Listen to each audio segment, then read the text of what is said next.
Guys, check this out.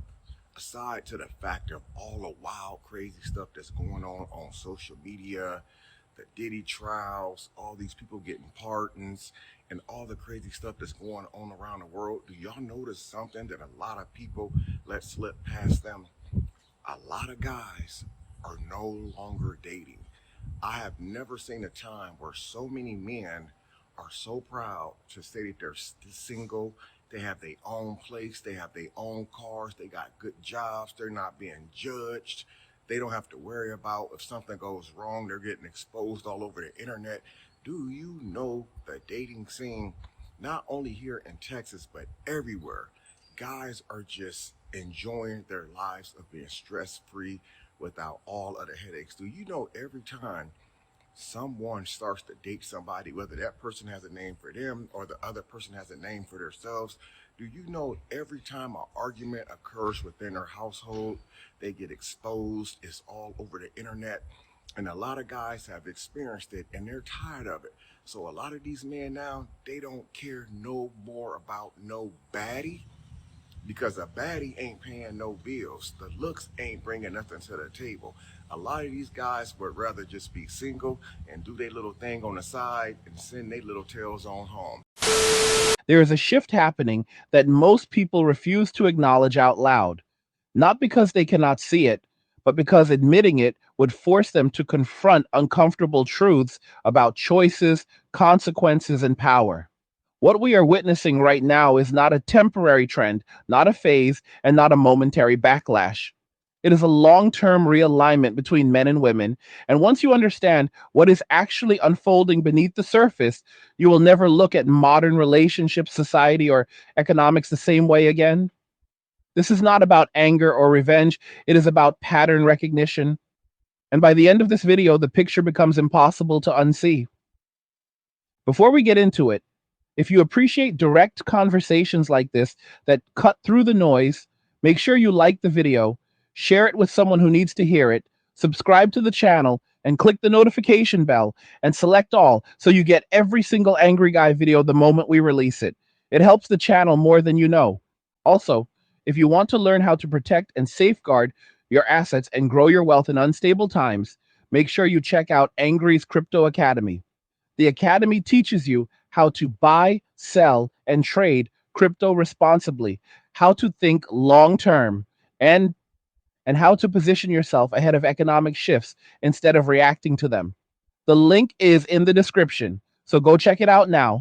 And finally, if you are enjoying these Angry Guy videos and want to show support, you can buy me a Red Bull using the link in the description. It keeps the lights on and the content coming. Now let's talk about what is actually happening. Men did exactly what they were told to do. For decades, men were told to go away, stop approaching, stop speaking, stop engaging, stop occupying spaces, stop expressing masculinity, and stop existing in ways that made others uncomfortable. Men were told their presence was unwanted, their behavior was dangerous, and their instincts were something to be corrected. So men listened, they stopped approaching women, they stopped initiating conversations in public spaces, they stopped going out of their way to engage socially. They stopped participating in environments where their presence could be misinterpreted. And eventually, they stopped trying altogether. That is what men walking away actually means. It does not mean bitterness, it means compliance. Men walking away are not men who failed, they are men who listened. They are men who adjusted their behavior exactly as demanded. They stopped approaching women in gyms, bookstores, cafes, parks, workplaces, and social environments. They stopped offering help. They stopped initiating romance. They stopped volunteering emotional labor. And most importantly, they stopped making themselves available. They walked away quietly, methodically, and without announcement. And what happens next is where things get interesting. As economic pressure increases and life becomes harder, the absence of men begins to matter. Rent goes up, food costs rise, services become more expensive, safety nets weaken, and suddenly the men who were told they were unnecessary are being asked to return, not invited back with humility, but demanded to return out of desperation. The same men who were told to leave are now being blamed for not coming back. And when they do not return, the frustration does not stop there. It turns inward. Women are now blaming each other. This is not new. In nature, there is a well documented phenomenon often referred to as henpecking. Despite the name, it does not only occur among birds, it occurs across many species.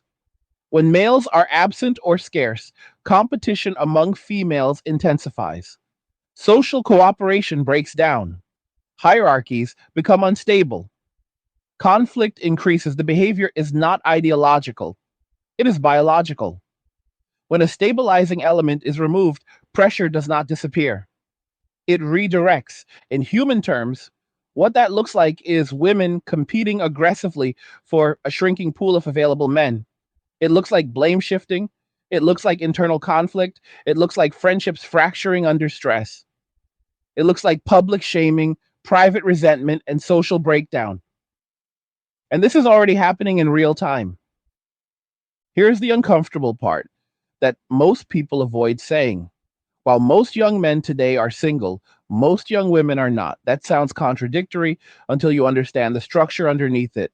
Most young women are not single because they are all sharing the same small group of men, and a very small group.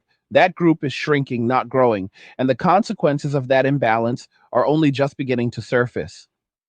Looking ahead, the numbers are not subtle. By 2030, nearly half of women between the ages of 25 and 44 are projected to be childless and single. That figure does not include single mothers. When you factor in single mothers and older divorced women, the percentage climbs dramatically. That is not a niche issue. That is a structural shift affecting the majority. Now combine that with another reality. Men are increasingly refusing to date, cohabitate, or enter long term relationships, not loudly, quietly. They are opting out without drama. They are choosing solitude, minimalism, and peace. They are lowering their cost of living. They are reducing obligations. They are investing instead of spending. They are adapting. This creates scarcity, and scarcity changes behavior. When survival becomes difficult and support systems fail, people look for stability wherever it exists. Historically, men played a stabilizing role in society, not because they were superior, but because their behavior patterns leaned toward provision, mediation, and risk absorption. When that stabilizing presence disappears, conflict increases. That is not an insult, it is observable reality. As men step back, women are discovering that the systems they relied on are not infinite. Government support is limited, institutions are strained, costs are rising faster than wages, and alternative income paths that were once promoted as solutions are proving unreliable or oversaturated. When options narrow, competition intensifies. And this is where the narrative flips. Men are not actively excluding women, they are simply no longer including them. That distinction matters. Men are building parallel systems. They are creating male centric spaces, male centric economies, and male centric networks. They are doing this not out of hostility, but out of self preservation. When risk outweighs reward, rational actors disengage. This is not confined to one country, it is global. Look at South Korea. For years, the public conversation focused on female led movements and declining birth rates. But what actually changed behavior was male response. When rules were tightened around social interaction, men adapted by withdrawing. When workplace dynamics became adversarial, men shifted toward internal competition and self advancement. When entertainment was sanitized to remove perceived offense, male audiences simply left. Participation declined not because men were forced out, but because they chose to leave. The same pattern is now repeating elsewhere. Online, men have created vast male oriented ecosystems, media networks, financial education channels, skill based communities, strategy focused discussions, entire spaces designed for men by men without the need for external validation. Once these spaces formed, they did not collapse, they expanded. Men are also redefining success. Instead of chasing approval, they are optimizing for freedom. Instead of status through relationships, they are prioritizing stability. Instead of social validation, they are focusing on competence. This shift is subtle but profound. Here is something else that rarely gets discussed. Men still contribute, the majority of tax revenue. Women still drive the majority of consumer spending. As men reduce spending and work fewer hours by choice, state revenue declines. Programs shrink, support erodes, the safety net weakens, and the burden falls hardest on those who depend on consumption driven systems to function. Men adapted early, women are adapting late. As artificial intelligence reshapes the labor market, this divide widens. Men are pivoting toward decentralized work, trading technical skills, and self directed income models.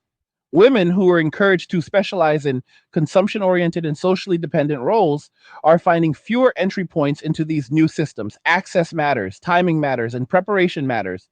Men are also changing how they socialize. Gyms that once catered to everyone are being abandoned in favor of private setups. Social venues that relied on male participation are collapsing. Restaurants, bars, and clubs feel the absence immediately because men were the primary spenders. Without male participation, these spaces lose economic oxygen. Even dating geography has shifted. When men want companionship, many now look outside Western systems entirely. Not because they hate their home countries, but because incentives elsewhere align better with what they seek. Lower cost of living, clear expectations, less hostility, more cooperation. The result is a migration of resources, attention, and effort. Back home, the absence becomes visible.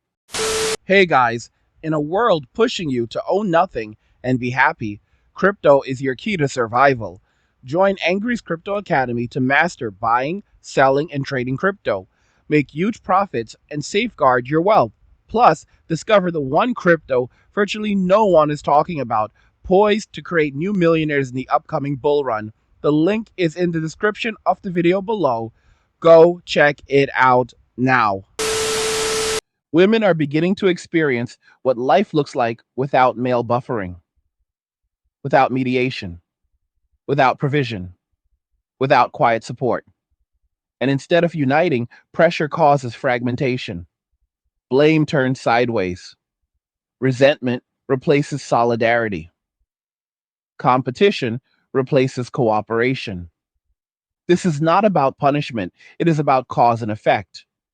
Men were told they were the problem. They were told to step aside. They complied. Now, the systems that depended on their participation are destabilizing, and the realization is dawning slowly and painfully. The most important thing to understand is this: men walking away is not a protest, it is a conclusion. Men assessed the environment, calculated the risk, and chose peace. And once peace is found, it is rarely surrendered. This is only the beginning. When men step away, the first thing that collapses is not romance, it is a stability. Romance is the surface layer that everyone fixates on, but stability is the hidden scaffolding that keeps daily life functioning. Men historically absorbed risk quietly. They handled uncertainty, danger, and long term planning without requiring constant reassurance or validation. When that stabilizing force is removed, society does not immediately notice. At first, everything appears normal. Bills still get paid, systems still function, people assume nothing has changed, but under the surface, the pressure begins to build. This is why the current moment is so misunderstood. People keep asking where the men went as if men vanished overnight. They did not vanish, they withdrew participation. They disengaged. They stopped volunteering themselves into environments that punish them for existing. That distinction matters. When participation drops, systems that relied on that participation begin to starve slowly, not dramatically. And slow failure is far more dangerous than sudden collapse because people keep pretending damn everything is fine until it is no longer recoverable. One of the most revealing developments is how quickly women have turned on each other once male attention, time, and resources became scarce. This is not something that happens in isolation. It follows a predictable pattern. When competition intensifies and cooperation no longer yields results, alliances fracture. Female social structures are heavily dependent on abundance. When abundance disappears, hierarchy replaces harmony. This is not moral judgment, it is behavioral reality. For years, women were encouraged to believe that independence meant separation from men rather than competence alongside men. The idea sold was that men were optional accessories rather than functional partners. But independence that relies on systems funded and maintained by others is not independence at all. It is deferred dependence. And now that those systems are weakening, the truth is being exposed. What we are seeing now is not women becoming more empowered. We are seeing women becoming more desperate. And desperation changes behavior faster than ideology ever could. Social media is filled with subtle signals of this shift. Public messaging has changed tone. Where there was once mockery toward men who opted out, there is now pleading. Where there was once dismissal, there is now outrage that men are not returning. The anger is not directed at systems, it is directed at men themselves. That tells you everything you need to know. Men are no longer responding. This silence is interpreted as cruelty, but it is actually clarity. Men made a decision, and they are sticking to it. They discovered something uncomfortable, but liberating. Being alone is not the same as being lonely. Loneliness comes from feeling unvalued in the presence of others. Solitude comes from choosing peace over conflict. Once men experienced solitude without constant criticism, they realized how much emotional labor they had been performing without acknowledgement. That realization cannot be undone. Another major factor accelerating this divide is economic asymmetry. Men and women do not experience economic pressure the same way. Men can compress their lives dramatically. They can live simply, reduce expenses, and remain content. Women, by contrast, were encouraged to pursue consumption driven fulfillment, status through appearance, validation through attention, identity through spending. When income shrinks, that model collapses quickly. This is why the current economic climate is hitting women harder.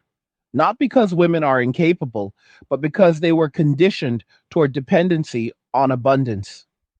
When abundance disappears, so does the illusion of security. Men adjusted early. They stopped dating. They stopped spending on non essentials. They stopped subsidizing social experiences. They stopped funding lifestyles that did not benefit them. They kept their money. They invested it. They learned skills. They prepared. Women assumed the system would continue providing. As artificial intelligence accelerates job displacement, this divide widens further. Men are more likely to pivot into decentralized income streams, speculative markets, and skill based exchanges. They are willing to tolerate volatility.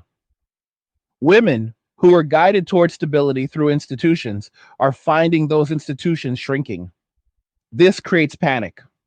Panic creates resentment, and resentment seeks targets. Men become the target. But here is the paradox: the more women blame men, the less incentive men have to return. Every accusation confirms the original decision. Every demand reinforces the withdrawal. Every attempt to shame men back into participation fails because shame no longer works on people who have opted out of social approval. Men are not seeking validation anymore. They are seeking autonomy. This is why men are creating parallel ecosystems, crypto, bartering, skill exchanges, private networks, invite only spaces. These systems are not advertised. They are not inclusive by design. They are based on trust, competence, and reciprocity. If you do not add value, you do not enter.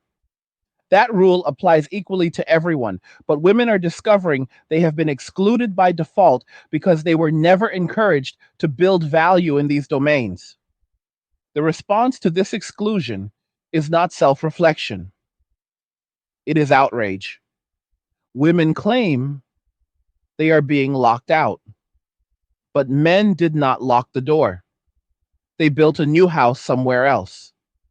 This pattern repeats everywhere men withdraw. Gyms lose members, restaurants lose revenue, bars become empty rooms filled with expectation and no fulfillment. Entire industries that relied on male participation quietly collapse. And instead of asking why men left, people ask how to force them back. That question has no answer. Another uncomfortable truth is emerging. Men are no longer interested in negotiating desire. They are no longer willing to compete for attention. They are no longer chasing approval. They are opting for certainty over chaos.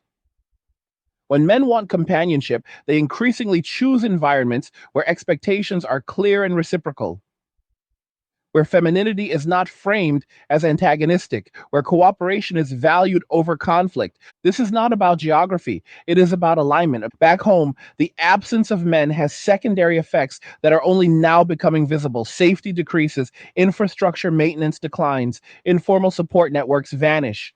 Tasks that men quietly handled are suddenly nobody's responsibility.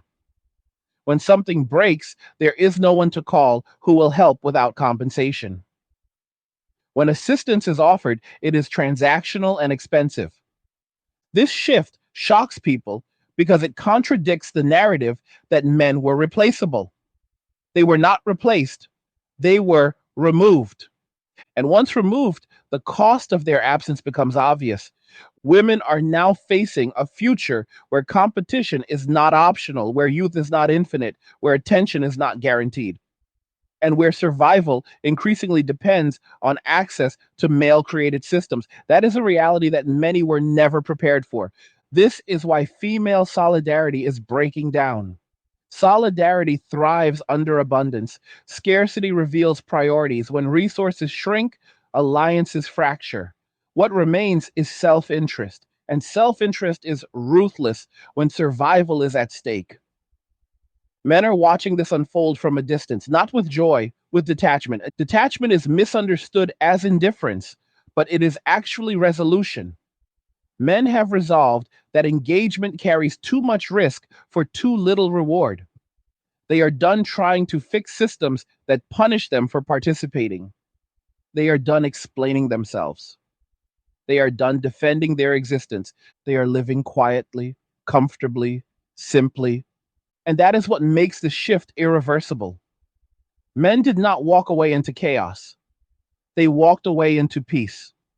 Once peace is found, no amount of guilt or pressure can lure someone back into conflict.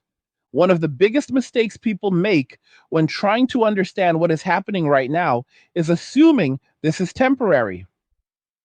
They believe this is a pendulum swing, a correction that will eventually return to balance. That assumption is comforting, but it is wrong. What is unfolding is not cyclical, it is structural. Once participation drops below a certain threshold, systems do not bounce back, they decay. And once decay sets in, rebuilding requires trust, incentives, and time. All three are missing. Men walking away did not begin yesterday. It began quietly years ago when men first realized that no matter how carefully they behaved, no matter how much they complied, the accusations did not stop. The rules kept changing. What was acceptable one year became unacceptable the next. Silence was interpreted as guilt.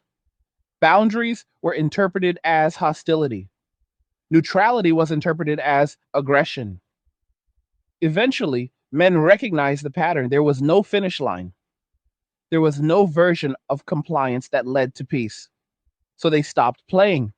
This is why attempts to shame men back into participation fail. Shame only works on people who still value approval from the group that is shaming them. Men no longer do. Once men detached emotionally, the leverage disappeared. Institutions still speak as if men are listening, but men are not. They are elsewhere, focused on their own lives, their own goals, their own stability. What makes this shift permanent is that it coincides with generational change. Younger men did not opt out because of trauma alone. They opted out because they watched older men suffer and learned from it. They saw the cost of participation. They saw the risks, they saw the outcomes, and they decided not to repeat the pattern. This is not bitterness, this is adaptation. The result is a growing cohort of men who never fully enter traditional social structures at all. They do not date, they do not cohabitate, they do not marry, they do not plan families. They are not angry, they are simply uninterested. They have designed lives that do not require female validation or approval. That alone terrifies institutions that depend on predictable behavior. Because when men disengage, predictability disappears. Education systems feel it first. Young men check out. They stop competing for grades. They stop chasing credentials that no longer guarantee stability. They pursue skills independently or not at all. Universities respond by lowering standards, not raising value. That accelerates decline. Employers notice the skill gap. Productivity drops. Innovation slows. Housing markets feel it next. Men no longer feel pressure to buy homes sized for families they will never have. They choose smaller spaces, shared spaces, temporary spaces. The demand for large housing declines. Entire segments of the market weaken. Construction slows, jobs disappear. Healthcare systems feel it as well. Men who live simply stress systems less. They avoid unnecessary procedures. They minimize engagement. Meanwhile, populations that rely heavily on institutional support, it increased demand, the imbalance grows. As this cascade effect continues everywhere. Men withdraw. The most dangerous aspect of the shift is not economic, it is social. Social trust erodes when half the population disengages. Norms collapse. Cooperation declines. Conflict increases. People become more insular, more defensive, more suspicious. Communities fragment, and once fragmentation sets in, reversing it becomes nearly impossible. This is where internal conflict among women intensifies further. Without men acting as buffers, mediators, and stabilizers, disputes escalate faster. Social hierarchies become harsher. Judgment becomes relentless. Support becomes conditional. Friendships fracture under pressure. Women who once relied on collective identity begin to compete openly. Status becomes survival, and survival overrides ideology. This is already visible in subtle ways. Online discourse has become increasingly hostile among women themselves. Accusations of betrayal, claims of unfair advantage, policing of choices, public shaming. These are not signs of strength, they are signs of stress. Stress reveals truth. Another critical factor accelerating this divide is aging. Time is neutral, but its effects are not. As women age, options narrow. This is not a value judgment, it is a biological and social reality. Men, by contrast, experience aging differently. Their value in the market often increases with stability, resources, and experience. This asymmetry creates tension that no narrative can erase. For years, women were told time was irrelevant. That message was comforting, but it was not accurate. Now, as reality asserts itself, frustration grows, and frustration seeks explanation. That explanation is often externalized onto men, but men are not responding. Silence feels like cruelty to those who expect engagement, but silence is not cruelty, it is closure. Men have closed the door emotionally, socially, and psychologically. They are not debating, they are not negotiating, they are not persuading, they are done. This is why calls for reconciliation fall flat. Reconciliation requires mutual trust. Trust has been eroded beyond repair. You cannot rebuild trust by demanding it. You cannot shame someone into vulnerability. You cannot legislate desire. These attempts fail every time they are tried. Institutions keep trying anyway. Policies are proposed to incentivize relationships, families, and participation. None of them work because incentives only function when people believe the system is fair. Men no longer believe that. Once belief collapses, incentives become insults. At the same time, men are building lives that require less and less external interaction. Remote work, digital assets, online communities, automation, self sufficiency. These trends are not isolated, they reinforce each other. Every advancement reduces dependency. Every reduction in dependency strengthens resolve. This is why the withdrawal accelerates rather than reverses. Women are increasingly aware of this shift, but awareness does not equal adaptation. Many still operate under outdated assumptions. They assume men will return when conditions worsen. They assume economic pressure will force compliance. They assume loneliness will drive men back. These assumptions are based on an old model of male behavior that no longer applies. Men today are not driven by scarcity of companionship. They are driven by avoidance of conflict. They are not seeking fulfillment through others. They are finding fulfillment internally.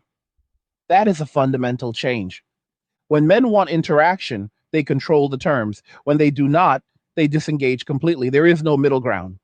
This creates a future where women face increasing isolation unless they adapt in ways that contradict decades of messaging. Adaptation would require accountability, humility, and cooperation. These traits were discouraged. Assertiveness was rewarded instead. Independence was framed as opposition. Collaboration was reframed as compromise of identity. Undoing that conditioning is difficult. Doing it under pressure is even harder. This is why social breakdown accelerates rather than stabilizes. People cling to identity narratives even as those narratives fail them. They double down. They escalate rhetoric. They demand change from others rather than changing themselves. Meanwhile, men quietly continue building lives that do not involve them. The final piece that makes this irreversible is memory. Men remember, not individually, but collectively. Stories are shared, lessons are passed down. Younger men observe older men who opted out and see the benefits. They do not see regret, they see peace, they see stability, they see freedom. That observation shapes behavior more powerfully than any lecture. Look, this is how cultural shifts become permanent. Not through laws, not through campaigns, through observation and imitation. Men are modeling an alternative lifestyle that works. Others follow. At this stage, the question is no longer whether men will return. It is whether society can function without them at previous levels of participation. And all available evidence suggests the answer is no. Systems built on male contribution cannot survive without it. They can limp along for a while. They can borrow time. They can redistribute pressure. But eventually, the absence becomes undeniable. What happens next is not reconciliation, it is reorganization. Parallel societies emerge. One adapts, one struggles, one prioritizes stability, one prioritizes consumption, one minimizes risk, one externalizes blame. Over time, the gap widens until interaction becomes minimal. That is where we are headed. The consequences of men walking away do not stop with adults. They ripple outward and downward into future generations, and this is where the damage becomes irreversible. Children grow up absorbing what they see, not what they are told. When they grow up in environments where male participation is minimal, inconsistent, or absent, their understanding of cooperation, responsibility, and balance becomes distorted. This is not about assigning blame, it is about understanding cause and effect. When boys grow up watching men disengage from institutions, relationships, and social systems, they learn one core lesson above all others. Participation is optional, risk is avoidable, peace is preferable to conflict. These boys do not grow up aspiring to become providers or protectors in the traditional sense. They grow up aspiring to become self contained. They learn to minimize needs, expectations, and dependencies early. That mindset hardens with time. Girls growing up in the same environment learn a different lesson. They learn that male attention is scarce, unpredictable, and conditional. They learn competition early, they learn comparison early.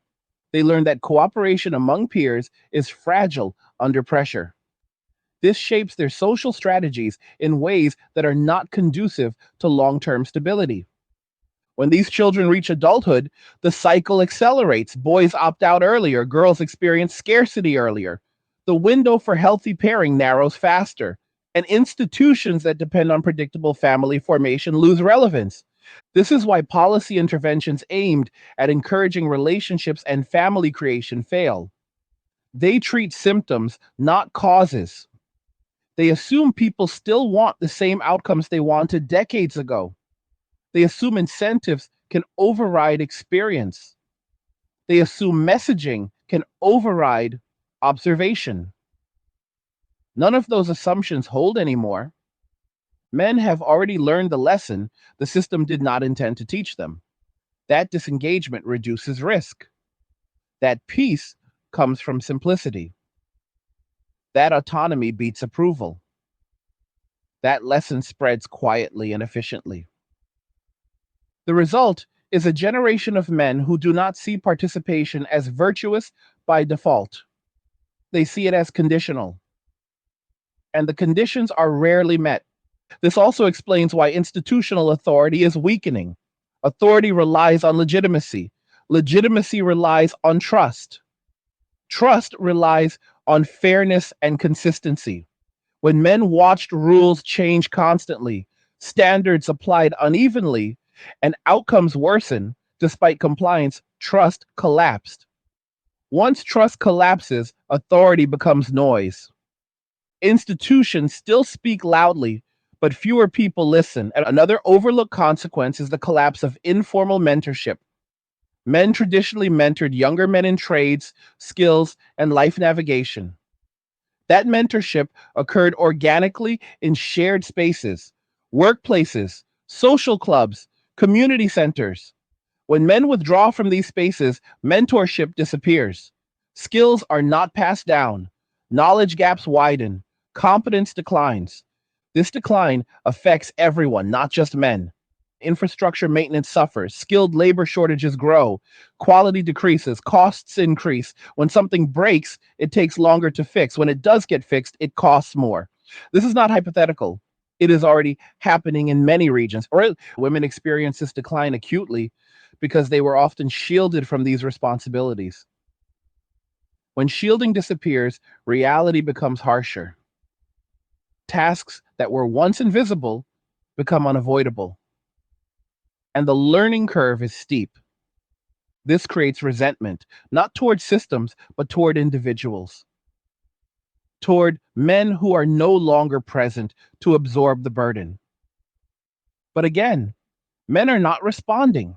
What makes this especially destabilizing is that there is no clear villain, no centralized actor to oppose, no policy to overturn.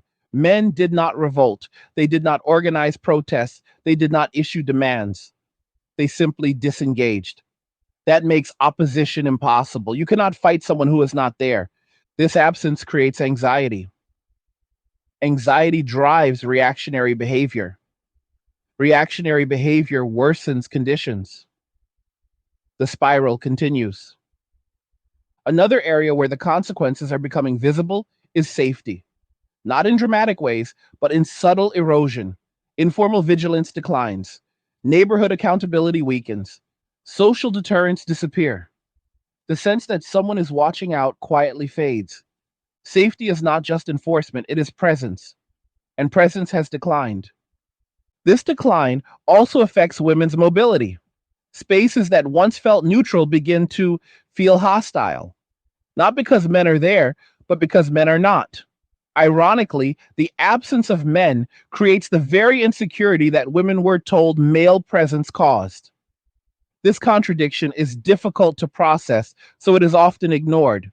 Instead, narratives double down. Blame narratives grow louder as reality worsens. Men are accused of abandonment, of selfishness, of cruelty. But accusations without leverage accomplish nothing. Men do not return out of guilt. They return only if conditions improve. And conditions have not improved, they have worsened. Meanwhile, men continue adapting. They are refining their lifestyles, downsizing further, reducing obligations further, building redundancy, learning practical skills, investing in assets that do not require social permission, creating friend networks that are stable, predictable, and low drama. These networks are not flashy, they are functional. The contrast between these two trajectories becomes stark over time. One group becomes more resilient, the other becomes more dependent. Resilience compounds, dependency compounds faster. This is why the gap widens instead of closing. Attempts to reintroduce men into failing systems often backfire because they misunderstand motivation. Men are not avoiding responsibility, they are avoiding liability. Responsibility implies control. Liability implies risk without control. Modern systems offered liability without authority. Men rejected that trade. Until that trade changes, nothing changes. Another factor that locks this in is technological mediation. Men no longer need physical spaces to socialize, collaborate, or earn. Digital tools allow selective interaction. Boundaries can be enforced easily. Unwanted contact can be ignored. This makes disengagement sustainable long term. Women, by contrast, were encouraged to build identities around visibility and interaction. When interaction declines, identity destabilizes. That creates distress. Distress creates reactive behavior. Reactive behavior pushes people further away. The cycle feeds itself. This dynamic also reshapes cultural production. Entertainment becomes less compelling as male audiences disengage. Creativity declines. Risk taking declines. Content becomes safe, bland, and repetitive. Engagement drops. Revenue drops. The industry contracts. Culture becomes thinner. Men notice this and withdraw further. They turn to hobbies, simulations, games, and pursuits that offer clear rules and measurable outcomes. They choose environments where effort correlates with reward. That preference shapes everything they touch. The longer this continues, the more alien the two worlds become. At a certain point, reconciliation is not even desired. Parallel societies solidify. Interaction becomes transactional at best. Emotional investment disappears. Expectations vanish. People coexist physically, but not socially. This is the end state of prolonged disengagement. And here is the part few want to acknowledge. Once a generation grows up never expecting partnership, they do not feel its absence as loss. They feel it as normal. That normalization cements the shift permanently. You cannot miss what you were never promised. This is why younger men show little interest in debates about dating, relationships, or reconciliation. Those debates feel irrelevant. They are solving different problems. They are optimizing for different outcomes. They are building lives that do not include the variables being debated. This disconnect makes dialogue impossible. At the same time, younger women are entering a market that is harsher than the one their predecessors navigated. They were promised empowerment through independence, but given dependency on unstable systems instead. The mismatch between promise and reality creates anger. That anger looks for targets. Men remain the target, but again, men are not responding. And the absence of response is not passive aggression, it is disengagement. And disengagement is the most powerful move available to someone who has no desire to control others. And as this reality sets in, institutions begin to panic. Birth rates fall, participation drops, economic projections worsen. Emergency measures are discussed. None of them address the core issue. The core issue is trust. Trust was broken over decades. It will not be restored through slogans, campaigns, or mandates. Trust requires consistent, fair treatment over long periods. That window has closed. What remains is adaptation. Men have adapted already. Women are being forced to adapt now. And adaptation under pressure is rarely graceful. At this stage, institutions and cultural leaders have moved from denial into experimentation. They recognize that something is wrong, but they do not understand what it is, so they keep reaching for the same tools that created the problem in the first place. Campaigns are launched, messaging shifts, incentives are introduced, narratives are reframed. None of it works because all of it is built on a misunderstanding of motivation. The assumption driving most reversal strategies is that men are withholding participation because they are dissatisfied with outcomes rather than because they no longer see participation as rational. That difference is critical. Dissatisfaction can be negotiated, rational withdrawal cannot. You cannot bargain someone back into a system they believe is structurally hostile to them. So institutions attempt emotional appeals. They frame participation as duty. They invoke responsibility. They use language about community and belonging. But those appeals fall flat because men already fulfilled those duties in the past and were penalized for it. Asking them to do it again without addressing the underlying risk simply reinforces their decision to stay away. Next come financial incentives, tax credits, subsidies, benefits, programs designed to encourage relationships, families, and engagement. These incentives fail because they are temporary, conditional, and revocable. Men who opted out did so precisely to avoid systems that can change the rules midstream. A benefit that exists today and disappears tomorrow is not security. It is bait. Men recognize that instinctively. Then come policy levers, mandates, compliance structures, social pressure disguised as regulation. These approaches are not only ineffective, they are counterproductive. They confirm fears, they validate withdrawal, they communicate that participation is not voluntary, which makes it undesirable by definition. The more pressure increases, the faster disengagement spreads. Another strategy institutions use is reframing male withdrawal as pathology. They label it avoidance, fear, immaturity, or inability to cope. This too fails because labeling someone does not compel them to act. It merely clarifies how little the system understands them. Men who are living stable, peaceful, financially improving lives do not internalize labels that contradict their lived experience. What these strategies all have in common is that they ignore agency. Men are treated as resources to be mobilized rather than individuals making rational choices.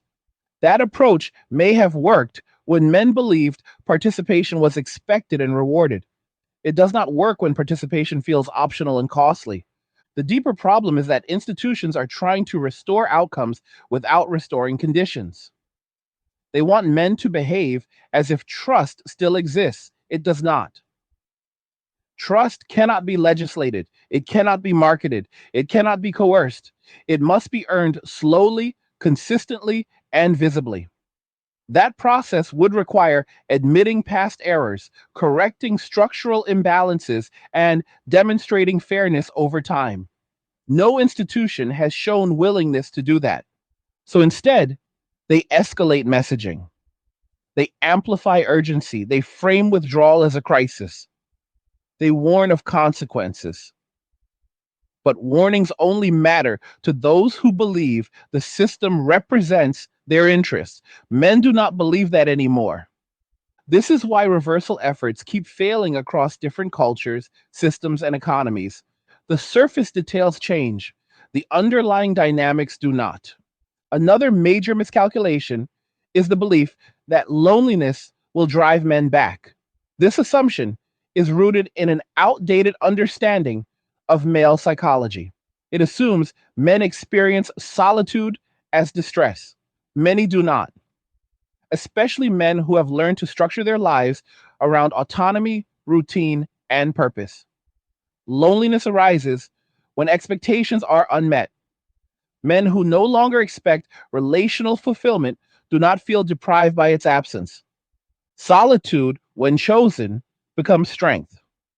Attempts to weaponize loneliness backfire because they misread satisfaction. Men are not sitting alone waiting to be rescued. They are occupied. They are engaged. They are content, not euphoric, content. And contentment is powerful because it does not require external validation. Another tactic is moral pressure, framing participation as ethical obligation, as contribution to society, as necessary for collective survival. This too fails because morality loses influence when institutions are perceived as unfair. People do not sacrifice themselves for systems they do not trust. The final tactic is distraction, shifting focus to other crises, hoping engagement returns organically. But engagement does not return on its own. It requires incentive alignment. That alignment no longer exists. All of this leads to a simple conclusion. The window for meaningful reversal has already closed. This does not mean nothing can be done. It means that what could have been done cheaply and cooperatively now requires significant cost and long time horizons. It means recovery, if possible at all, will be slow, painful, and incomplete. In the meantime, parallel systems continue to strengthen. Men are building redundancy into their lives, multiple income streams, minimal fixed costs, flexible arrangements. They are reducing exposure to volatility. They are prioritizing resilience over growth. That mindset spreads through peer networks. It becomes normalized. Women, facing shrinking institutional support and increasing competition, are forced into reactive adaptation. But reactive adaptation lacks strategic coherence. It is short term, emotional, inconsistent. That makes it less effective. This divergence affects everything from housing to labor markets to consumption patterns. Men spend less, women struggle more. Businesses that relied on male spending shrink. Services become more expensive, quality declines, feedback loops intensify. At the cultural level, narratives fracture, shared values erode, mutual understanding disappears. People talk past each other. Misinterpretation becomes the norm. Each side assumes the worst of the other. Men assume engagement leads to punishment. Women assume disengagement is malice. Neither assumption creates space for repair. This is why dialogue initiatives fail. Dialogue presumes good faith and shared goals. Those prerequisites no longer exist. Men are not trying to fix relationships, they are trying to avoid harm. Women are trying to regain stability. These objectives are not aligned. As time passes, adaptation becomes generational. New norms form. Young men grow up never expecting partnership. Young women grow up navigating scarcity. The social contract rewrites itself without formal agreement. At that point, attempts to revert to older models feel archaic, like asking people to use outdated technology because it once worked. The reality is that systems evolve whether we plan for it or not. The question is not whether change will happen, it is whether it will be guided or chaotic. So far, it has been chaotic.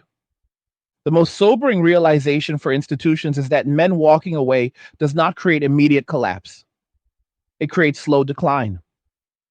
And slow decline does not trigger emergency response. It triggers normalization. People adjust downward. They accept less. They lower expectations. That allows decay to continue unchecked. By the time collapse becomes obvious, the capacity to fix it is gone. This is why warnings from economists, demographers, and analysts are being ignored. The timeline feels distant. The impact feels abstract. But those who understand systems know that momentum matters.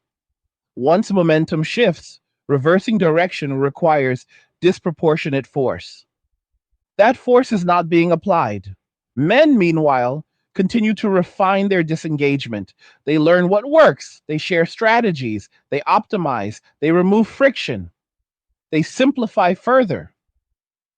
And crucially, they do not look back. This is not about hostility, it is about closure. Closure occurs when someone realizes the cost of engagement exceeds the benefit. That realization does not fade, it hardens. The tragedy is that this outcome was avoidable, not through suppression or control, but through balance, accountability, and mutual respect. Those opportunities were missed repeatedly. Now the system must live with the consequences. When you step back and look at where all of this leads, the picture becomes clearer and more unsettling at the same time. Not because it is dramatic, but because it is quiet. The end state of men walking away is not chaos in the streets or loud confrontation. It is separation. It is parallel lives unfolding side by side with minimal interaction, minimal dependence, and minimal shared expectation. That kind of outcome does not feel like collapse in the moment. It feels like normalization, and normalization is how long term decline locks itself in. In this end state, society does not suddenly stop functioning. It functions differently. Fewer marriages form, fewer families are created, fewer children are born, communities shrink rather than grow, institutions persist, but they feel hollow. Participation becomes optional rather than assumed. Responsibility becomes individualized rather than shared. People stop asking what they owe others and start asking what they can avoid. Men, having already adapted, are largely stable within this configuration. Their lives are smaller, simpler, and more controlled. They have fewer obligations, fewer liabilities, and fewer emotional exposures. They prioritize predictability over excitement. They structure their days around routine, work, health, and quiet recreation. They are not seeking to dominate or exclude. They are seeking to be left alone. Women, by contrast, face a more turbulent adjustment. The systems they were encouraged to rely on weaken faster than they can be replaced. Competition increases. Cooperation becomes conditional. Social trust erodes. Some adapt successfully by recalibrating expectations and behavior. Many do not. The gap between those who adapt and those who struggle widens visibly. This divergence creates a society that looks functional on paper, but feels fragmented in practice. People coexist physically, but not socially. Interaction becomes transactional. Emotional investment is rare. Shared narratives dissolve. What replaces them is not unity, but tolerance at a distance. This is the long term outcome of disengagement. Importantly, this outcome does not require hostility to persist. In fact, hostility fades over time. What replaces it is indifference. Indifference is far more durable. When people stop caring enough to argue, the opportunity for reconciliation disappears entirely. This is why the idea that things will return to how they were is unrealistic. You cannot recreate desire through memory. You cannot rebuild trust through nostalgia. You cannot convince people to value what they learned to live without. Men walking away was not driven by ideology, it was driven by experience. Experience rewires behavior more permanently than belief. Once behavior changes at scale, culture follows. Culture lags behavior, not the other way around. The final stage of this process is acceptance. Not acceptance in the moral sense, but acceptance in the practical sense. People stop asking why things are the way they are and start building around them. That is already happening. Men have accepted that traditional partnership is no longer a default path. They no longer measure success by relational milestones, they measure it by autonomy, stability, and peace. That redefinition spreads quietly and efficiently. Women eventually will also accept the new reality. Some will redefine success on their own terms, others will struggle longer. But acceptance comes eventually because resistance is exhausting and ineffective. Once acceptance sets in, the debate ends. This is the moment when the phrase men walking away stops sounding like a movement and starts sounding like a description. It is not something men are doing anymore. It is something they have done. From that point forward, society recalibrates around the absence rather than trying to reverse it. Systems shrink, expectations lower, aspirations change. What was once unthinkable becomes normal. This is not the end of society. It is the end of a particular arrangement that depended on assumptions that no longer hold.